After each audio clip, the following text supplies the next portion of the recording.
Good morning students, आप सभी का स्वागत है। दोस्तों, आज हम अध्ययन करने वाले हैं अध्याय बुनकर, लोहा बनाने वाले और फैक्ट्री मालिक। इस अध्याय में हम कपड़ा और लोहा व इस्पात उद्योग, इन दो उद्योगों का विशेष अध्ययन करते हुए देखेंगे कि ब्रिटिश शासन के अंतर्गत भारतीय कारीगर और उद्योगों की दशा क्या थी। आधुनिक विश्व में औद्योगिक क्रांति की दृष्टि से ये दोनों ही उद्योग बहुत ही महत्वपूर्ण थे। तो इस ब्रिटेन दुनिया का कारखाना कहा जाता था। भारतीय कपड़े और विश्व बाजार शब्दों में इतिहास छिपा है। एक ऑर्डर बुक का पन्ना, छापेदार कपड़े की मांग, यूरोपीय बाजारों में भारतीय कपड़ा, स्पिनिंग जेनी का आविष्कार, बंगाल की राजनीतिक सत्ता, इन मुद्दों पर चर्चा करने वाले हैं। जैसे कि इस चित्र में देख रहे हैं, ये 17वीं सदी में सूरत बंदरगाह पर व्यापारिक जहाज रुके हुए नजर आ रहे हैं और यह भारत के पश्चिमी तट पर गुजरात स्थित सूरत हिंद महासागर के रास्ते होने वाले व्यापार के सबसे महत्वपूर्ण बंदरगाहों में से एक था। और यहाँ डच और ब्रिटिश व्यापारिक जहाज 17वीं सदी की शुरुआत से ही इस बंदरगाह का इस्तेमाल करने लगे थे, और लेकिन बाद में 18वीं सदी में इस बंदरगाह का महत्व कम होने लगा, क्योंकि उसी समय मुंबई जैसे बंदरगाह का महत्व बढ़ने लगा। हमारे सामने प्रश्न है कि ब्रिटेन दुनिया का कारखाना क्यों कहा जाता था। इसका कारण यह है कि आधुनिक विश्व में जो औद्योगिक क्रांति हुई थी वो सबसे पहले ब्रिटेन में हुई थी, और इस क्रांति की दृष्टि से कपड़ा और लोहा व इस्पात उद्योग दोनों ही महत्वपूर्ण होते थे। और सूती कपड़े की मशीनी उत्पादन ने ही 19वीं सदी में ब्रिटेन को दुनिया का सबसे प्रमुख औद्योगिक राष्ट्र बना दिया था। और 1850 के दशक में जब ब्रिटेन का लोहा और इस्पात उद्योग भी पनपने लगा, मतलब ज़्यादा से ज़्यादा होने लगा, तो इसको दुनिया का कारखाना के रूप में भी जाना जाने लगा। और ब्रिटेन में जो औद्योगिकरण हुई उसका प्रत्यक्ष रूप से असर भारत पर भी हुआ, क्योंकि ब्रिटिश लोगों ने भारत को विजिट किया था, उसको अपना औपनिवेशिक स्थान बनाया था, और इसीलिए इसका संबंध भारत के साथ गहराई से जुड़ा हुआ है। 19वीं सदी के आखिर में ईस्ट इंडिया कंपनी भारत से चीज़ें खरीदी करती थी और उन्हें इंग्लैंड व यूरोप से बाजार में ले जाकर बेचती थी, जिसे उनको भारी मुनाफा होता था।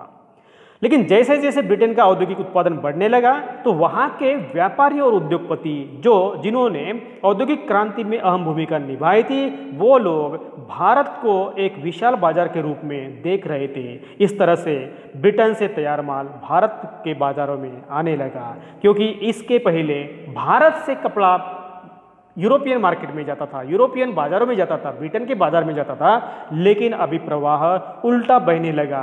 अभी यूरोप और ब्रिटेन से तैयार माल भारत में आने लगा, क्योंकि वहाँ के व्यापारी और उद्योगपति भारत को एक विशाल बाजार पेट के रूप में देख रहे थे। चित्र में दिखाया गया है कि पटोला बुनाई प्रकार का एक कपड़ा है। ये बहुत ही सुंदर, आकर्षक है, और इसीलिए दुनिया के मार्केटों में ये छाया रहता था।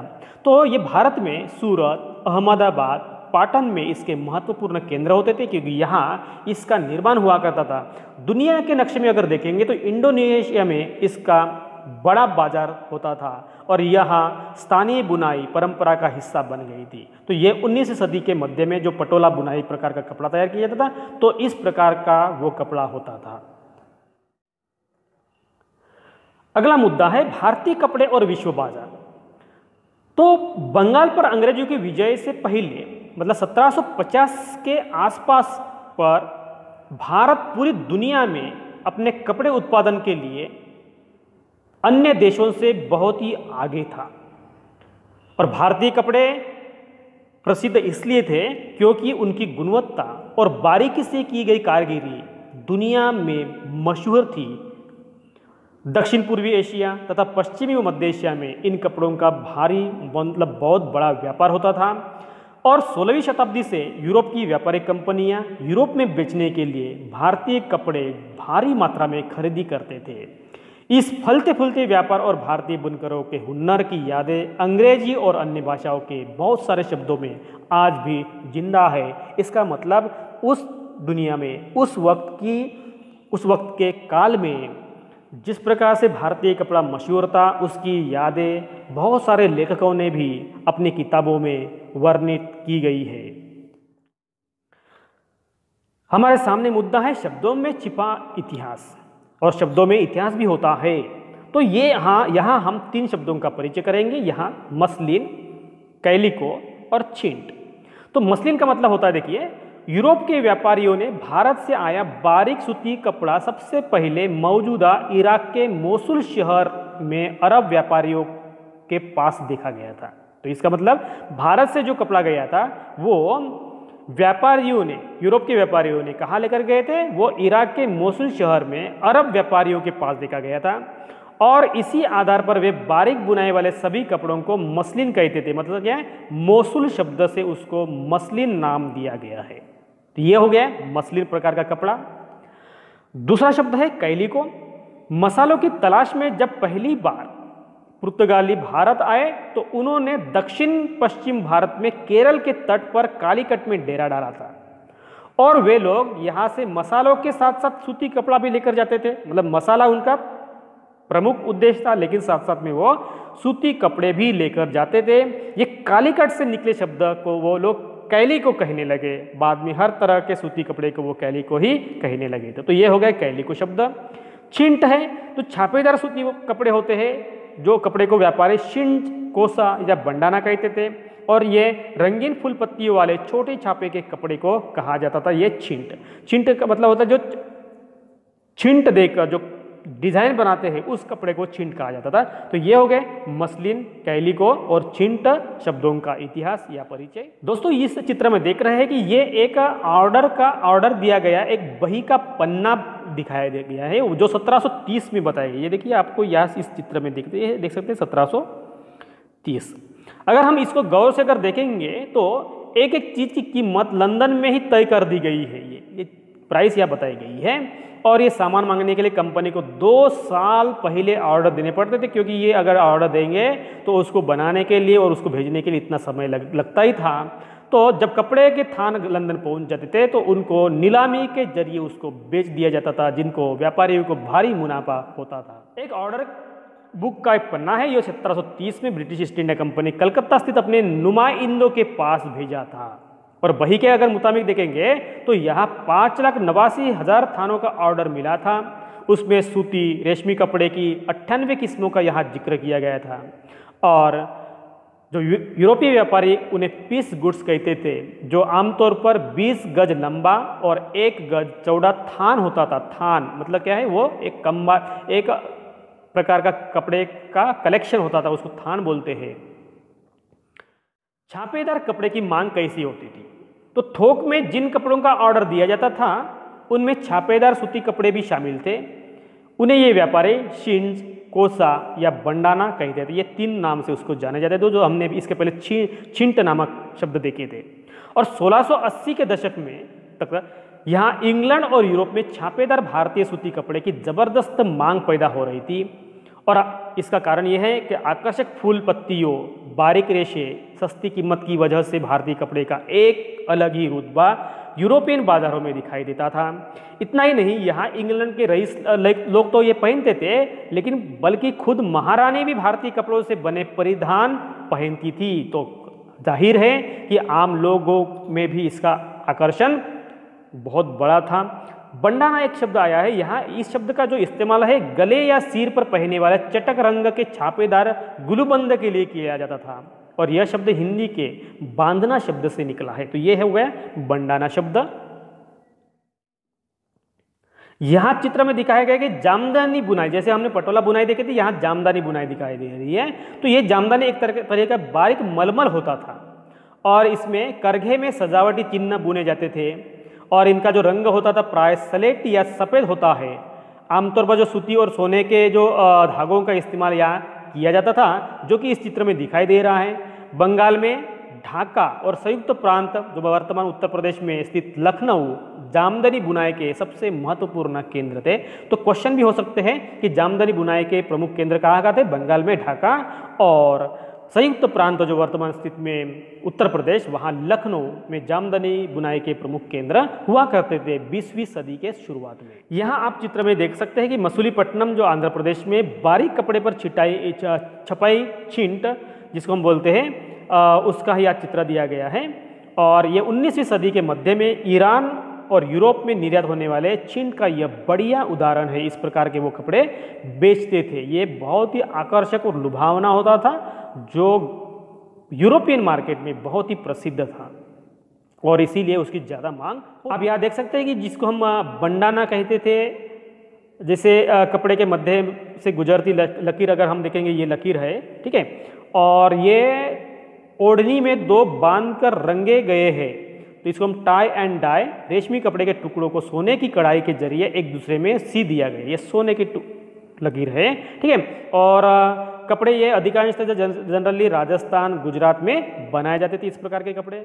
यूरोपीय बाजारों में भारतीय कपड़ा, अभी हम देख रहे हैं कि 18वीं सदी में और उसकी शुरुआत तक भारतीय कपड़ों की लोकप्रियता से बेचन इंग्लैंड के ऊन व रेशम निर्माता, ऊन और रेशम, ऊन का मतलब होता है जो जानवरों की जो बाल होते हैं, जैसे मतलब भेड़ होते हैं, उनके बाल से जो कुछ कपड़े बनते हैं उसको ऊन बोलते हैं, और रेशम मतलब रेशम कीड़ों से बनाए गए वो रेशम निर्माता भारतीय कपड़ों के आयात का विरोध करने लगे थे, क्योंकि भारतीय कपड़ा जब उनके बाजार में जाता था तो भारतीय कपड़े का ही ज़्यादा से ज़्यादा खरीदी बिक्री हो जाती थी। उनके कपड़े को ऐसे कोई ज़्यादा भाव नहीं मिलता था और इसीलिए वो लोग भारतीय कपड़ों के आयात का विरोध करने लगे थे। और बाद में 1720 में ब्रिटिश सरकार ने उनके दबाव में आकर इंग्लैंड में छापेदार सूती कपड़े जो छिंट के इस्तेमाल पर पाबंदी लगाने के लिए कैली को अधिनियम पारित किया गया है। अगर हम याद देखेंगे तो कैली को मतलब क्या है, भारत से जो कपड़ा बनता था उसको कैली को कपड़ा कहा जाता था और इसी के नाम पर उन्होंने कैली को अधिनियम पारित किया।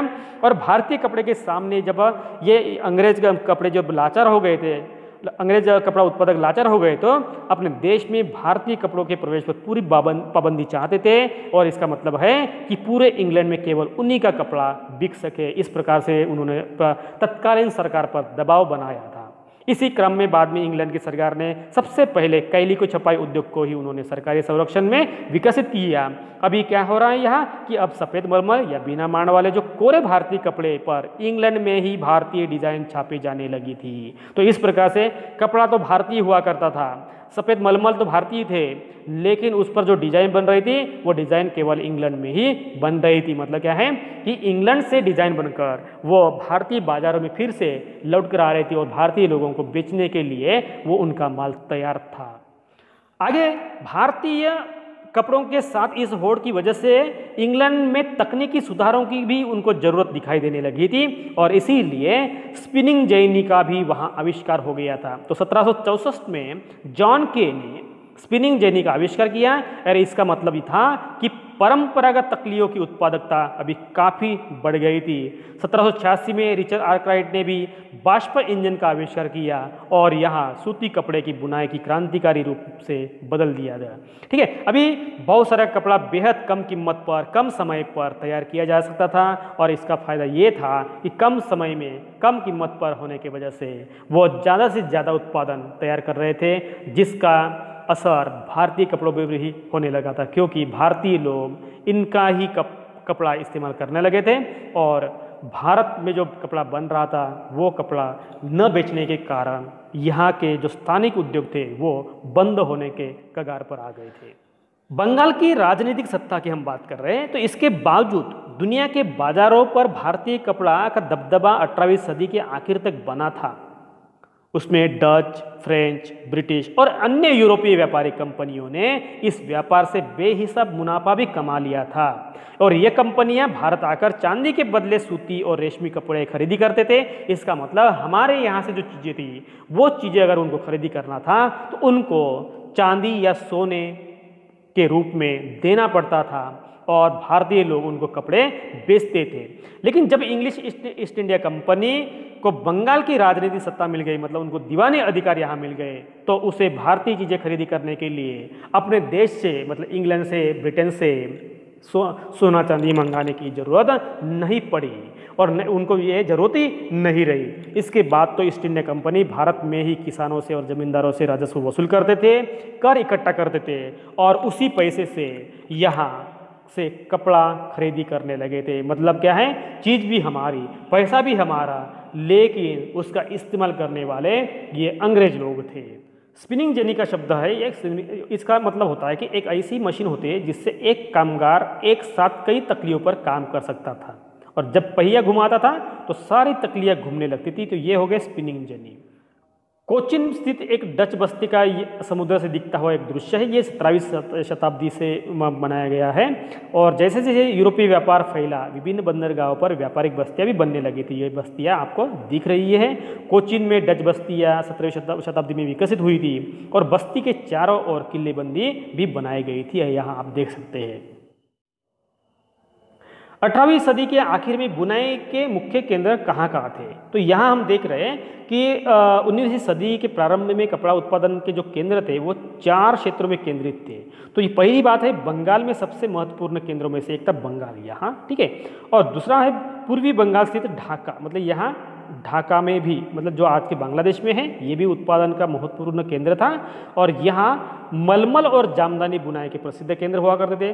तीसरा है दक्षिण भारत में मद्रास, तो इस इलाके में भी ये महत्वपूर्ण केंद्र थे।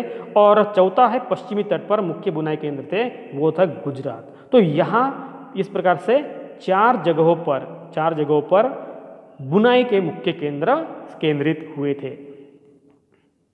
दोस्तों, इसी तरह से हम इस अध्याय का पहला हिस्सा देख चुके हैं और अभी इसी अध्याय का अगला हिस्सा हम देख चुके हैं।